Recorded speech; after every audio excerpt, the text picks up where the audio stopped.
स्वागत है आप सभी का आपके अपने YouTube चैनल आईटी एग्जाम में। साथ ही आज मैं बात करने वाला हूं जो बिजली विभाग की ओर से अप्रेंटिसशिप भर्ती निकली है उसके बारे में। कौन कौन छात्र इसमें अप्लाई कर सकता है, क्या क्या इसमें क्राइटेरिया रहने वाला है और क्या बेनिफिट आपको इसमें देखने को मिलेगा।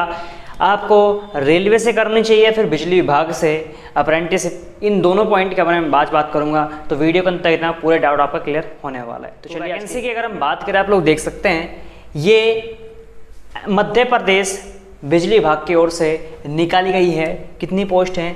303 पोस्ट। ठीक है, 330 पोस्टों पर ये भर्ती निकाली गई है मध्य प्रदेश बिजली विभाग की ओर से।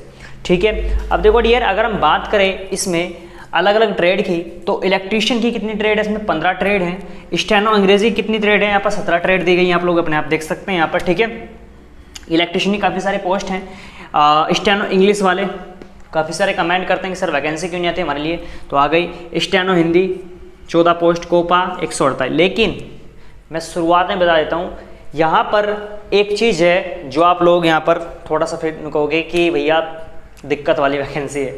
क्यों? क्योंकि इन्होंने कहा है कि छात्र सिर्फ मध्य प्रदेश का होना चाहिए, क्योंकि ये एमपी की वैकेंसी है तो एमपी का छात्र को होना अनिवार्य है। एमपी का मूल निवास प्रमाण पत्र जो है उसके पास होना अनिवार्य है। ये ऑल इंडिया नहीं है, जैसे आप लोग देखते हैं कि काफ़ी सारे यूपी में वैकेंसी निकल जाती हैं तो ऑल इंडिया भर लेते हैं। ये सिर्फ एमपी वाले छात्र इसमें अप्लाई कर सकते हैं।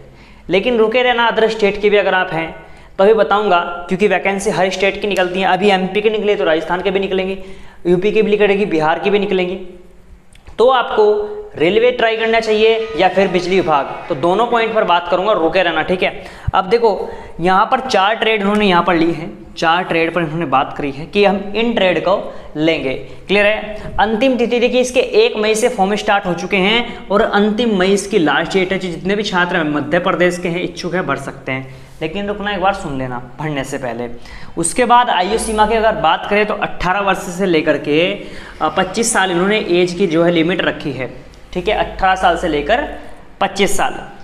अवधि कितनी होगी? यानी कि अप्रेंटिसशिप की अवधि। अप्रेंटिसशिप क्या होती है? काफ़ी सारे छात्र मुझे कंफ्यूज होता है कि अप्रेंटिसशिप आखिर भाई ये ना एक किस्म से आपको ट्रेनिंग देते हैं। ठीक है, परीक्षण करवाते हैं आपके ट्रेड से रिलेटेड। अगर आप इलेक्ट्रीशियन के हैं तो इलेक्ट्रीशियन का आपको परीक्षण देंगे, ट्रेनिंग करवाएंगे।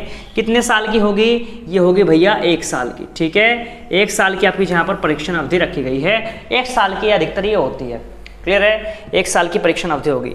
चयन प्रक्रिया कैसे होगी? तो चयन आपका मेरिट के आधार पर होगा। मेरिट में कैसे? 10th plus ITI। ठीक है, कैसी? यानी कि 10th प्लस ITI। ठीक है, ये चीज़ें होनी आपके पास ज़रूरी है। इसके बेस पर आपका जो है यहाँ पर सिलेक्शन प्रोसेस कंप्लीट होगा, मेरिट बेस्ड सिलेक्शन होगा। मासिक स्टाइपेंड देखिए, जब आप लोग अप्रेंटिसशिप करते हैं तो आपको यहाँ पर कुछ वजीफे के तौर पर एक सैलरी पैकेज दिया जाता है, जिसको स्टाइपेंड बोलते हैं। ये स्टाइपेंड कितना है? अगर आप इन ट्रेड से हैं, ध्यान रखना डियर, अब अगर आप इन 3 ट्रेड से हैं तो आपको 7,700 रुपये दिए जाएंगे। और अगर आप इलेक्ट्रीशियन ट्रेड से हैं तो आपको 8,500 रुपये, 8,050 रुपये आपको यहाँ पर दिए जाएंगे। ठीक है, 8,050 रुपये किसको दिए जाएंगे? जो इलेक्ट्रीशियन ट्रेड से हैं। और स्टेनो हिंदी और इंग्लिश और कोपा, इनको कितना दिया जाएगा? 7,700 रुपये आपको दिए जाएंगे। ठीक है, अब यहाँ पर को चयन कैसे करना है? तो देखिए, इन्होंने एक नोट पॉइंट लिखा हुआ था उसमें, नोटिस में। पहली बात तो ये है, अगर आपको अप्लाई करना है तो नीचे मैंने डिस्क्रिप्शन बॉक्स में लिंक दे दिया है, क्लिक करके आप अप्लाई कर सकते हैं। ठीक है, उसके बाद अप्रेंटिसशिप पर रजिस्ट्रेशन करना होना जरूरी है। ठीक है, अगर आपने अप्रेंटिसशिप जो पोर्टल है उस पर रजिस्ट्रेशन नहीं किया है तो फिर दिक्कत है, उसको रजिस्ट्रेशन कंप्लीट करो, उसका कोई चार्ज वार्ज नहीं लगता। ठीक है, नीचे मैं लिंक डाल दूंगा चैनल के डिस्क्रिप्शन बॉक्स में, नहीं तो आप चैनल पर जाकर अप्रेंटिसशिप वाली जो वीडियो है देख सकते हैं। ठीक है, नहीं तो आप हमारी वेबसाइट पर जाकर चेक कर सकते हैं। तो ये तो हो गया, मैंने आपको इस वाले मुद्दे पर बता दिया। उसके बाद एक और इन्होंने चीज़ लिखी है इसमें भैया, कि अगर छात्र अप्रेंटिसशिप के दौरान छोड़कर भागता है तो उसको यहाँ पर कुछ दंड देना पड़ेगा। दंड से मेरा मतलब है, उन्होंने एक सेकेंड में अभी बता देता हूँ आप लोगों को कि कितना आखिरकार उन्होंने रखा है पैकेज। तो 2500 रुपये हैं कि अगर आप छोड़कर भागते हैं, अगर अप्रेंटिसशिप अगर आप छोड़कर भागते हैं तो 2,500 रुपये आपको यहाँ पर चार्ज देना पड़ेगा। एक किस्म से दंड आपको देना पड़ेगा। पहले बात तो है, छोड़कर कौन भागेगा? जब अप्लाई कर रहे हैं फिर छोड़ने की जरूरत है ना। लेकिन फिर भी हो जाता है, एक किस्म से सिक्योरिटी रख रहे हैं, कभी छोड़कर भाग जाए ना। तो ये तो हो गया, मैंने आपको पूरा डिटेल में बता दिया। अब मैं बात कर लेता हूँ कि यहाँ पर आप बिजली विभाग से आप लोगों को अप्रेंटिसशिप करनी चाहिए या फिर रेलवे से, बेनिफिट किस में मिलता है? तो देखो ध्यान रखना, जो ये वैकेंसी निकली है ना एमपी, जो पीसीएल की वैकेंसी है, जो हम बात कर सकते हैं बिजली विभाग की भर्ती है एमपी से। तो देखो जब आपकी 1 साल अप्रेंटिसशिप की अवधि है, आप लोग चेक कर सकते हैं, जब ये कंप्लीट हो जाएगी तो आपको एक एनएससी का सर्टिफिकेट यहाँ पर दे दिया जाएगा। उसके बाद ऐसा नहीं कि आप लोग इसमें परमानेंट होंगे, है ना, ये दिमाग में से निकाल देना कि अगर आप बिजली विभाग से अप्रेंटिसशिप करते हैं तो आपको परमानेंट कर देंगे, ऐसा कुछ नहीं है। अब बेनिफिट कैसे देखने को मिल सकता है? बेनिफिट तब देखने को मिल सकता है जब आपके एमपी में बिजली विभाग में वैकेंसी आए, तब इसमें कुछ आपको छूट प्रदान की जाए कि हाँ जिसने अप्रेंटिसशिप की है बिजली विभाग से उसको हम छूट दें।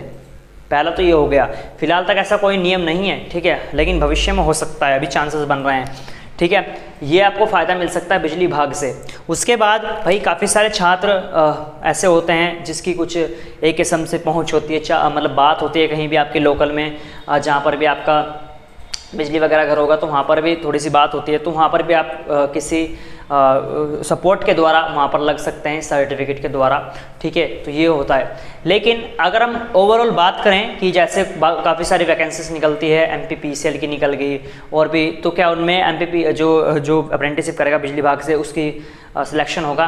तो ऐसा कोई अभी तक नहीं है कि अगर आप बिजली विभाग से अप्रेंटिसशिप करते हैं तो आपको बेनिफिट मिलेगा, अभी तक तो ऐसा कुछ नहीं है, ठीक है। रेलवे से बेनिफिट है भैया 100%, ठीक है। रेलवे से अप्रेंटिसशिप करने का तो फायदा बहुत है, 20% कोटा आपको दिया जाएगा।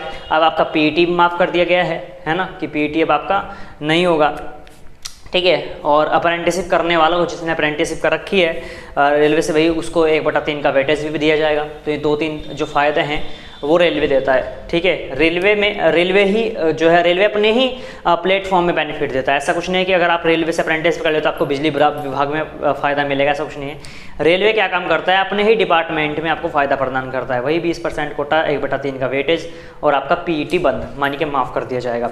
तो रेलवे से बहुत ज़्यादा फ़ायदा मिलता है इस चीज़ के लिए, ठीक है। लेकिन रही है कि इसकी उस रेलवे की मेरिट लिस्ट बनती है, थोड़ी सी हाई जाती है, थोड़ा दिक्कत हो जाती है। लेकिन कोई नहीं, बिजली विभाग भी बहुत अच्छा तरीका है। लेकिन ध्यान रखना, अप्रेंटिसशिप आप जो है एक ही बार कर सकते हैं, ऐसा नहीं है कि अगर आपने बिजली विभाग से भी कर लिया फिर आप सोच रहे हैं कि फिर मैं रेलवे से कर लूँ, ऐसा कुछ नहीं है। अप्रेंटिसशिप आप सिर्फ एक बार कर सकते हैं। लेकिन कोई नहीं, बिजली विभाग भी बहुत अच्छा डिपार्टमेंट है, काफ़ी सारे आपको यहाँ पर बेनिफिट देखने को मिल जाएंगे भविष्य में, ठीक है। तो जितने भी छात्र बिजली विभाग में जाने के सोचते हैं तो आप यहाँ से अपना परीक्षण कंप्लीट कर सकते हैं, ठीक है। इसके अलावा मैंने डिस्क्रिप्शन बॉक्स में लिंक दे दिया है, वहाँ से क्लिक करके आप इस फॉर्म के लिए अप्लाई कर सकते हैं, क्योंकि लास्ट डेट आप लोग देख सकते हैं 31 मई है, जल्दी ही लास्ट डेट भी इसकी ख़त्म हो जाएगी। आप इस चीज़ को अप्लाई कीजिए आराम से, कोई दिक्कत की बात नहीं है। और कोई भी अगर आपका सवाल बनता है तो आप मुझे कमेंट कर सकते हैं।